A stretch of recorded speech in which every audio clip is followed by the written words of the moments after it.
Global Reboot was created as countries and economies emerged from the pandemic. But rather than rebuilding the same old systems and the same old problems, we called for a reboot. I'm your host, Ravi Agrawal, Foreign Policy's Editor-in-Chief. Here on Global Reboot, I sit with some of the smartest thinkers and doers around, and we push for solutions. This season, we're looking at resetting the US-China relationship, dealing with the rise of AI, preserving our oceans, and much more. Check out Global Reboot in partnership with the Doha Forum, wherever you get your podcasts.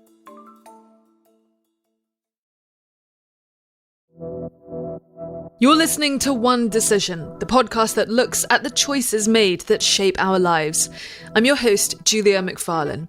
Every Thursday, along with my co-host, Sir Richard Dearlove, the former chief of Britain's Secret Intelligence Service, we explore some of the biggest choices and issues facing our world, talking to the players and influencers who are making, informing, and shaping these decisions. Earlier this year, the US Congress established the House Select Committee on Strategic Competition between the United States and the Chinese Communist Party. It's a big and long title, but the Committee on the CCP, as it's more generally known, has been set up to scrutinise the nature of the threat from Beijing and hold the US government to account for how it's dealing with President Xi and his party. Ranking member Congressman Raja Krishnamoorthi, a Democrat from Illinois, has, along with the committee chair, been scrutinising the many ways in which the Biden administration is handling that incredibly delicate and complex task of de-risking from China. Spanning the fields of economics, technology, diplomacy, and geopolitics, it's an incredibly expansive and fascinating purview. Congressman Krishnamoorthi, it's so great to welcome you to the podcast, to One Decision. Thank you so much for your time. The US-China strategic competition is sort of emerging as the defining foreign policy issue of this government and Congress. So help me understand the purpose of your committee, because you have the House Foreign Affairs Committee. You also sit on the Intelligence Committee. This committee was particularly focused, as I understand it, on the CCP threat, including on the US mainland. I know you and Congressman Gallagher, the committee chair, have been looking at the issue of, for example, Chinese firms trying to build plants near Air Force bases. There's also, of course, the spy balloon, the story that we love discussing on this podcast, economic espionage. Which of these issues are you most concerned about and which really dominate your committee's work? So the legislation creating this committee asked us to assess the economic, technological, and military risks associated with the Chinese Communist Party and how to basically deal with those risks. So if you think about those three buckets, we've spent a long time on different topics related to each of those issues. Take, for instance, the military ones. We're very concerned about military aggression against its neighbors, especially Taiwan. And so how do we make sure that we prevent conflict? How do we make sure that Taiwan has what it needs to deter conflict? On the economic competition, we spent a long time with regard to trade issues, investment in the United States, but investment also in People's Republic of China. Also, cyber theft and intellectual property theft. And then on the technological ones, we're trying to figure out how do we make sure that we maintain our global leadership in technologies of the future, whether it's artificial intelligence or quantum computing or nanoscale manufacturing and the like. So these are all topics that we've kind of spent some time on. And as we move forward, we'll hopefully come up with bipartisan legislation regarding each. You touched upon a number of things: trade, investment, AI, quantum computing, some things I really, really hope we can touch upon later in the conversation. But can I just start with, because this is quite timely, President Biden is preparing to meet with the Japanese Prime Minister Kishida and the South Korean President Yoon Suk-yeol at Camp David tomorrow. This is to work on mending their relationships in the face of the adversity that they both face from China and North Korea. It's expected that they're going to launch a series of joint initiatives on tech and defense. What do you want to see coming out of this summit? What will you be looking for? And is this the kind of public demonstration of commitment to US allies in China's backyard? Is this summit something that really needed to happen a long, long time ago? Yes, yes, and yes. I think that this is something that is really important for our long-term desire to create a rules-based order in the Indo-Pacific region. There have been some tensions in the past between Japan and South Korea, especially stemming from World War II. But fortunately, they have started to deal with those issues in a productive fashion. And, President Biden deserves tremendous credit for, bringing the two together. And I'm really looking forward to what comes out of this summit at Camp David. But more long-term, what unites these three countries, along with our other partners, friends, and allies in the region, is a desire for peace, a desire for a region where everyone can fulfill their economic potential, but any differences that exist are resolved peacefully at the bargaining table, not militarily or coercively.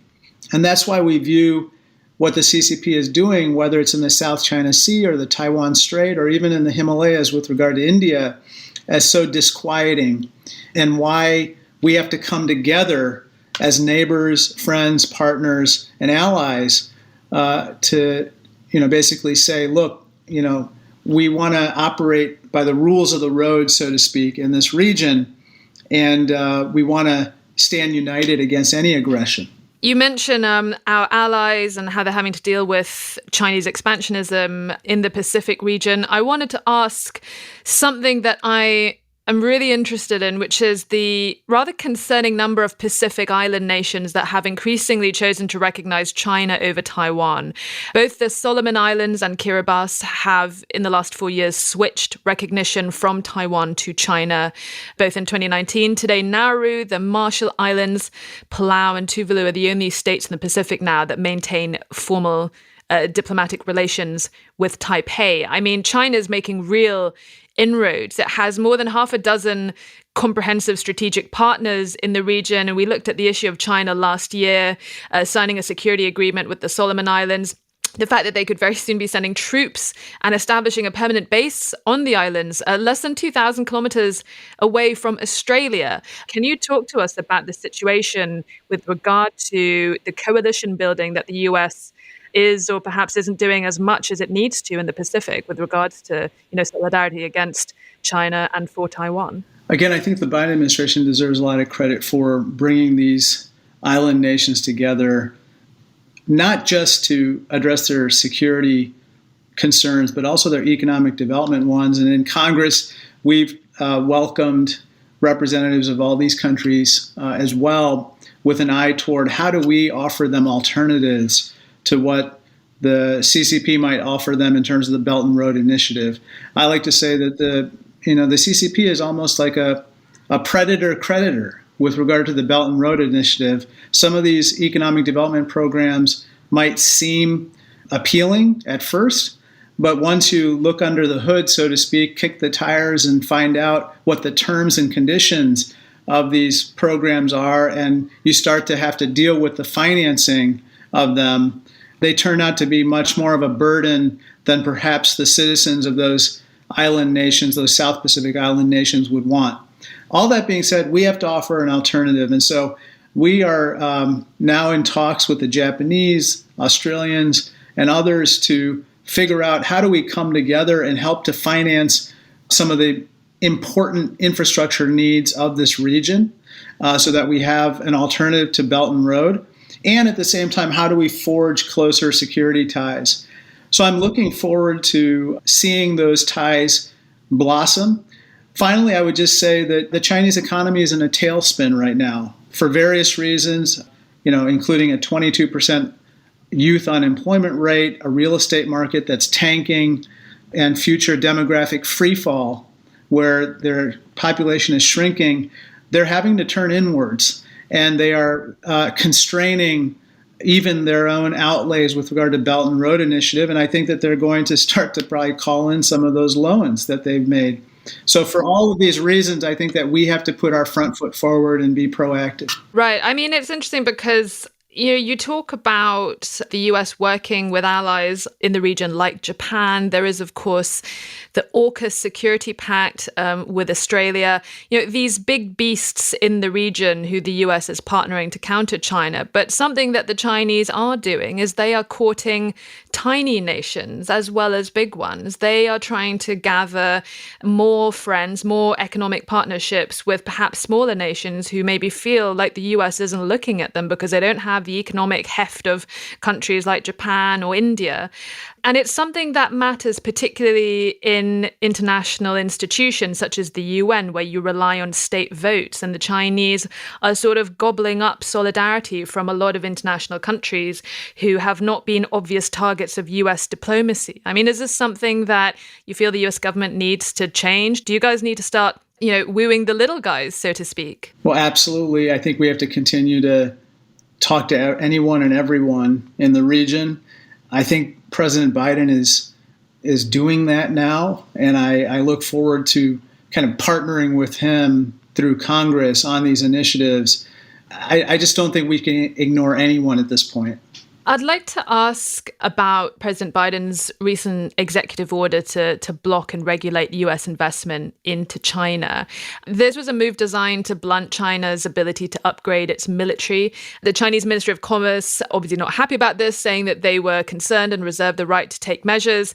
This latest move, the executive order, comes a year after Biden signed the CHIPS Act into law, which was designed to reshore the semiconductor supply chain in America. Congressman, I wonder, these efforts to stop US money benefiting China, do these moves, the CHIPS Act and the executive order and all these sanctions and things, does it actually have a detrimental impact on the CCP and the PLA, or are these moves simply rerouting the funding that goes towards China growing in capability and development? I mean, is it just the US sort of washing its hands of China's growth and growing dominance? And what does that achieve besides US lawmakers feeling better about themselves that they're less and less directly funding Chinese expansionism in tech and geopolitics and military capabilities? Well, you put a lot of issues on the table. Let me try to tackle a couple of them.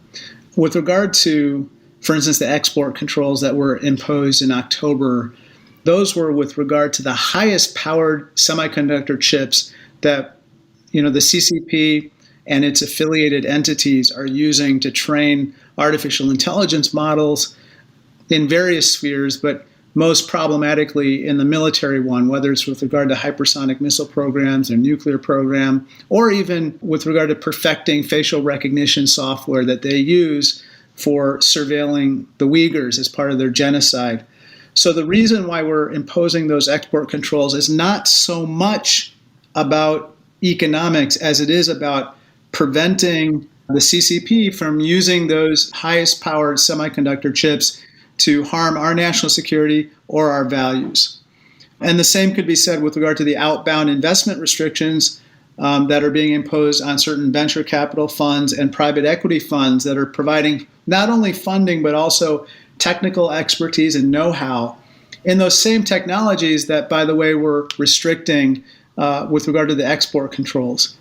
Finally, with regard to chips, that issue really stemmed from concerns that arose during the pandemic when perhaps you experienced this in the UK, but we did in the United States acutely in terms of a shortage of semiconductor chips because much of it was being manufactured in the Far East and supply chain disruptions prevented any number of other items from being manufactured, whether it was dishwashers or automobiles. And it was soon recognized that we have to reshore or diversify our supply chains, including in semiconductor chips. And so that's why that particular program was put in place.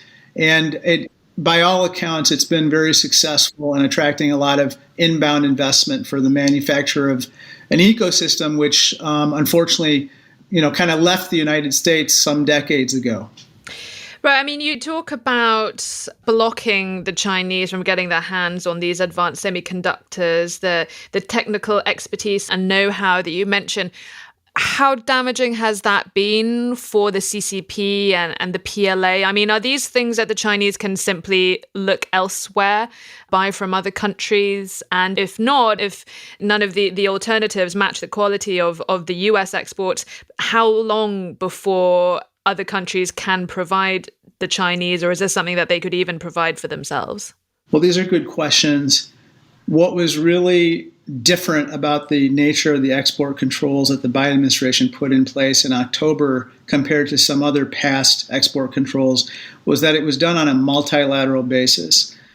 So, for instance, the leading chip manufacturers, as well as the manufacturers of the equipment that makes these chips in the Netherlands, Japan, as well as in the United States, were all jointly, restricted, you could say, from providing this type of equipment or these chips to the CCP or their affiliated entities in the PRC. And so because of that, I think that these particular export controls have been effective. I can't get into classified information on this podcast, but what I can say is that this is not something that Chairman Xi Jinping is happy about, to say the least. All that being said, we should not underestimate the ability of the CCP or entities within China to then innovate and, kind of try to catch up, so to speak, in these areas. However, up to this point, they haven't been able to. I would respectfully suggest it's because the world's leading artificial intelligence and semiconductor researchers, innovators, and entrepreneurs are located in the United States and in allied countries or friendly countries. They don't want to be in China. And that goes to a bigger question of, if you're going to have a repressive system, a place where people don't want to be or don't want to innovate, it's very hard for you to innovate. And that's the fundamental challenge that Xi Jinping is facing right now. Congressman, just to underline, we accept and welcome any and all classified information disclosures on this podcast, so please feel free to divulge whatever you want. Something I know your committee is looking into is the issue of the dependence that US supply chains have on China for rare earth minerals. And, following on from the CHIPS Act, Beijing announced earlier this summer that it was imposing restrictions on the exports of gallium and germanium. These are metals used in the production of a number of strategically important products, including EVs and microchips and military weapon systems. I want to just read you something that the FT reported at the time, because I'd love to get your thoughts on it. To the outside world, this was a 1-2 punch from Beijing.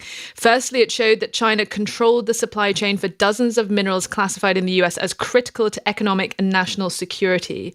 It showed also that China was prepared to potentially use this as geopolitical leverage, highlighting an inconvenient truth for the West. China is responsible for the production of around 90% of the world's rare earth elements, at least 80% of all the stages of making solar panels, and 60% of wind turbines and electric car batteries.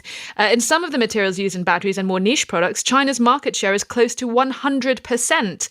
Their cornering of the clean tech supply chain has drawn comparisons to the high level of influence that Saudi Arabia enjoys in the oil market. Just as petrochemical production provides an immovable strategic buffer for the Gulf state, China's dominance over these clean energy sectors is adding to growing geopolitical competition and has the potential to complicate the world's fight against global warming. The stakes are incredibly high. Now, on this side of the pond, we are still not out of the woods from the impact of Russia using energy dependency from the EU as geopolitical leverage, which it did after the reinvasion of Ukraine last year. The inflation and economic havoc that's been wreaked in many countries this side of the pond is ongoing. There is a lesson here, is there not, about the resilience of our supply chains? Is the US and the West, are we just too dependent on China with these critical materials to be trying to coerce it to change its behavior, given that it can so easily shut off the taps to these resources which we need, and in order to strangle us all? To quote the preeminent American Taylor Swift, we've brought a knife to a gunfight. Well, I like Taylor Swift, and my house is full of Swifties. But here's my observation on this. You're correct that we are over-reliant on the PRC with regard to especially the refining of rare earths and critical minerals. For instance, we mine critical minerals in the United States, and then we ship it to the PRC to be refined and then bring it back here, which doesn't make a lot of sense. We have to have redundant supply chains, and we're talking to our allies and friends and partners about this actively right now. With regard to those two minerals that you talked about, germanium and gallium, what's very interesting is that has now created a demand signal for other countries to start producing these particular items. In particular, Germany, for instance, is now starting to manufacture some of these critical minerals because the CCP has threatened to cut off the supply of these particular items. And so the net impact is that it hurts the PRC, right? It hurts their own economy. And that's why I think that Chairman Xi Jinping is going to be very cautious about this particular tool, because at a time when the Chinese economy is in an absolute tailspin right now, for him to basically deny his companies the ability to make money by exporting goods and services, I think is counterproductive to fixing their economy.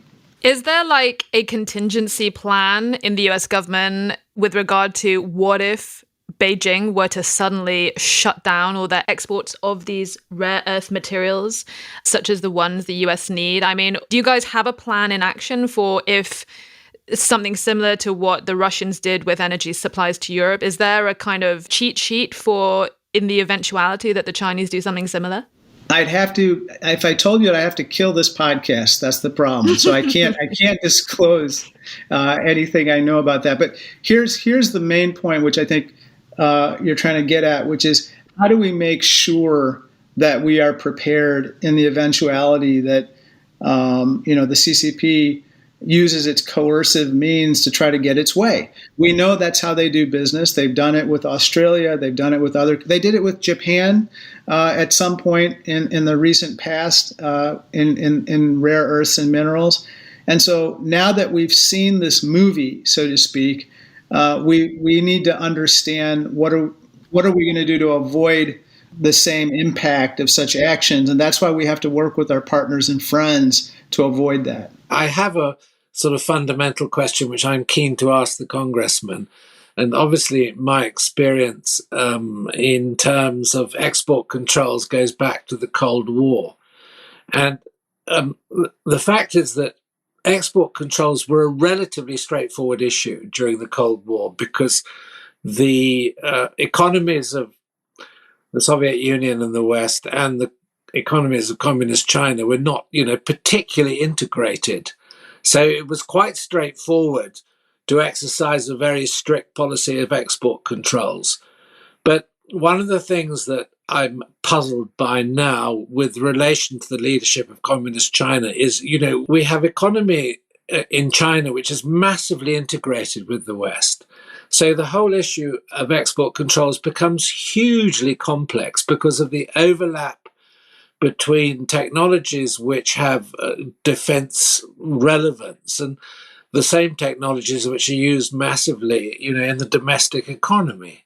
And I applaud the measures that the United States have taken in relation to China. But how on earth do you police and enforce this? Because it was straightforward during the Cold War, but it's very, very complex and difficult now with American companies. And a lot of them must be confused as to what constitutes, a breach of the regulations you're trying to put in place or the controls and what isn't it? I mean, I'd be interested to hear your sort of approach because I think this is a very basic fundamental question because we have massively integrated economies now. That's right. I think what is really important when you're putting export controls in place in this type of situation is clarity for private entities on what they can and cannot do with regard to the PRC. And I think the reason in part why the Biden administration's export controls imposed in October have been viewed as being effective is that they specifically told the entities, as opposed to in the past saying, "Oh, you can give it, you can sell it for this purpose or for that purpose," saying you can't sell this item of this power to any entity in the PRC. And oh, by the way, you are not going to lose a competitive advantage here because your competitors are being similarly restricted, as well as the makers of the equipment that would produce these chips. And so I think the industry was willing to accept these because they have been clearly defined restrictions. But if they were not clearly defined, I agree. I think that those controls would be very porous and hard to enforce. I had some specific questions with US companies and how they are engaging with China.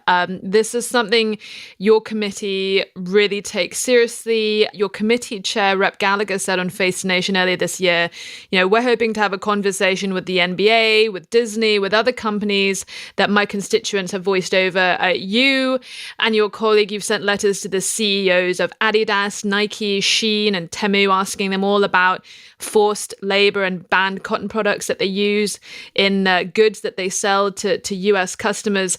It reminded me of the hearings, the Nike hearings a few years ago after the State Department designated genocide in Xinjiang. This is something that the Senate Foreign Affairs Select Committee have looked at before, and they've called out also Apple, Amazon, Coca-Cola, and others.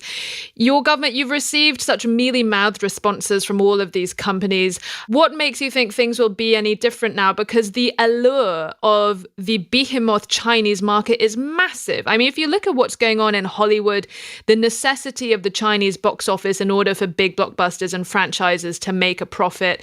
I mean, these companies, they're not listening to you. They're going around your restrictions. They are beholden not to US principles, taking a tough stance on human rights in Xinjiang. They're beholden to their bottom dollar and their shareholders. I mean, what is the US government going to do to force these companies to change tack with regard to China? So interestingly, what we're finding is that in the private sector, they are finding it increasingly difficult to deal with the CCP's restrictions on their own without any word from the US government. And we're hearing this increasingly from many of the companies that you had mentioned. With regard to those that may not be complying with, for instance, the Uyghur Forced Labor Prevention Act, which is a law that we have that prevents the importation of any goods manufactured in Xinjiang province because of a presumption that they were manufactured with forced labor by the Uyghurs. What we're finding is that, for instance, Shein, let's just take Shein, for instance, the fast fashion retailer that has been very successful online. They and Temu and others want to access U.S. capital markets. And for them to be able to do so, they are going to need to comply with these laws and be able to show that they're complying with these laws.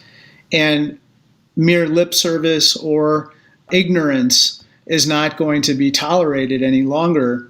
So I think there are ways to get compliance. And finally, I would just say my constituents.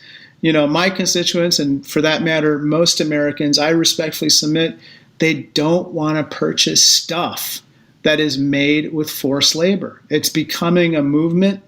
We're seeing it increasingly happen, especially among young people, and I think it's going to spread. I admit I kind of conflated two issues, one of which is the huge Chinese market that a lot of US companies want to sell to, and then also the huge Chinese workforce and manufacturing output that a lot of US companies also profit from. I guess, what can the US government do to really force these companies to really buy into the cultural change, really, that you're trying to instill here, which is namely that China is a strategic competitor. What we briefly talked about, how your colleagues have real issues with the US trade deficit with the Chinese, but then also the fact that the Chinese, they do not respect laws of human rights and things like that. How can you force these companies, because they do everything they can to get around your export restrictions or your acts on forced labor. Xi, from what I understand, there have been several letters sent from your committee to Xi, and they are really not cooperating with some of the restrictions you're trying to get them to adhere to. Do you need to crack down on these companies? Do you need to take tougher action? I think tougher action might be merited, and I think that there's definitely an appetite for trying to figure out, who is flagrantly violating the laws, and how do you make sure that they are treated appropriately so that they comply. Let me just point out a couple things real quick. One is we are also seeing a lot of non-PRC companies that are doing business in China increasingly diversify their own supply chains. They are moving their supply chains to Vietnam. Apple has migrated 7 to 10% of the manufacture of iPhones to India. Why? Because doing business in China is not a walk in the park. It is increasingly fraught. Employees are increasingly facing unlawful detentions or exit bans where they can't leave the country. We heard from testimony from witnesses at a hearing recently that people are disappeared, and raids are happening to American companies. And so because of that, American companies are rethinking their PRC strategy. I just want to talk briefly, if it's possible, about AI. Alexander Wang from Scale AI said China is investing the full power of its industrial base for AI. This year, they're on track to spend roughly 3 times the US government on AI. AI is China's Apollo project. Are you concerned at the speed at which the Chinese are developing their technological capabilities when it comes to AI, quantum computing? Is this a new space race? And is this one that you feared the CCP, with their access to a gigantic population and huge supply of workers, many of whom are not empowered, who are compliant, and of course their huge spending power, albeit their economy is not doing so great at the moment. Is this a space race that America may actually lose? And what will the ramifications of that be if it were to come about? We can't afford to lose. I think it's just that simple. I think right now, most experts think that we have an edge, but I think that it's one of those things where we have to invest much more and up our game. We also have to do other things that make it more possible for us to succeed, such as fixing our broken legal immigration system, where we are turning away the very researchers and pioneers and inventors, innovators, who would otherwise develop our AI ecosystem. And so we have a lot to do here, even at the same time that we are competing with the CCP. Can I ask one final question, which is a rather large one? Is the objective of the policy to control China or to change China's behavior? I mean, the reason I ask that, I think, is obvious, because the Chinese, I think, react very badly to both prospects. I don't know that we're going to be able to change Xi Jinping's behavior, Sir Richard. I don't really think it's realistic to believe that we can modify his ideology. But what we can do is we can protect our own interests, and we can set clear rules of the road to engage further our partners, friends, and allies, so that we ourselves can, for instance, enjoy more security and economic prosperity. I think that's perhaps a more realistic goal in the immediate future. Perhaps in the medium to long term, we will see changes in the CCP, maybe through leadership changes and the like. But right now, I think we have to protect ourselves and the interests of our friends and partners and allies, and of course, our constituents. I thought that was a great question to end on. Congressman, it's been so great to talk to you. Please come back. Thank you so much. Global Reboot was created as countries and economies emerged from the pandemic. But rather than rebuilding the same old systems and the same old problems, we called for a reboot. I'm your host, Ravi Agrawal, Foreign Policy's Editor-in-Chief. Here on Global Reboot, I sit with some of the smartest thinkers and doers around, and we push for solutions. This season, we're looking at resetting the US-China relationship, dealing with the rise of AI, preserving our oceans, and much more. Check out Global Reboot in partnership with the Doha Forum, wherever you get your podcasts. We managed to fit in quite a lot in such a short amount of time with the congressman, and I think it's really interesting the sort of the purview that this committee, specifically on the CCP, what they have. And it's an interesting committee because it's very bipartisan. It's clearly a very busy time for them. There was all those, there's a ramping up of incursions in the Taiwanese Strait. There is this situation with the Chinese-US mill-to-mill communications has completely deteriorated. There is, the stuff with the spy balloon and all these Chinese police stations on US soil, and this issue of the Chinese firms trying to buy up land that's close to sensitive US military sites. What do you make of how the US is handling the China threat, Richard? I mean, do you think they are sort of outpaced and outmaneuvered by the Chinese? Are they doing enough? Well, I think it's taken the West generally, the United States in particular, quite a long time to get its act together with regard to China.